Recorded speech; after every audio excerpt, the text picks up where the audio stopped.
Jicama. Have you ever tried jicama? Jicama is grown in Mexico and Central America, and it's a root that you eat. And it is so delicious because you can peel it and eat it like an apple. Not that you bite into it necessarily, but you can slice it into little slivers and you can dip it in hummus or you could dip it in almond butter. Tonight, though, I am making a jicama orange salad. So let me show you, if you've seen these in the store, this is what it looks like, right? So I've already cut into half of it.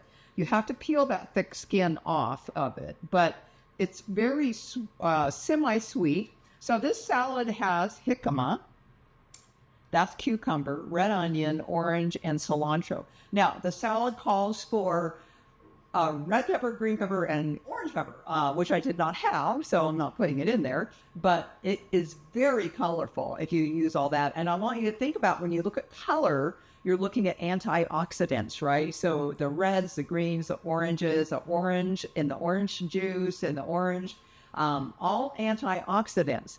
Now, jicama is a great fiber, and it's the kind of fiber that your microbiome, your gut bacteria likes. It is a prebiotic fiber.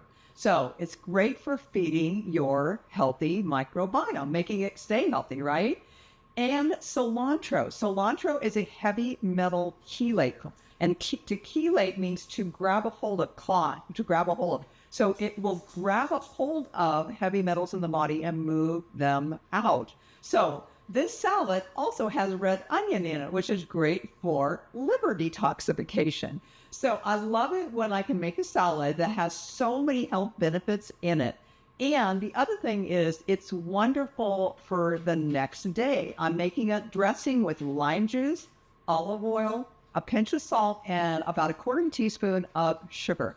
And that will make it marinate and actually almost taste better the next day. So I love salads that I can make tonight and eat on for a couple days. It's staying good for a couple days. So this is one of those salads. So I will give you the recipe once the video posts. Just look for my recipe above the video. Follow me on Divine Farmer Health for more tips and recipes. Bye for now. And if you want more tips like this, make sure and follow me on Divine Farmer Health.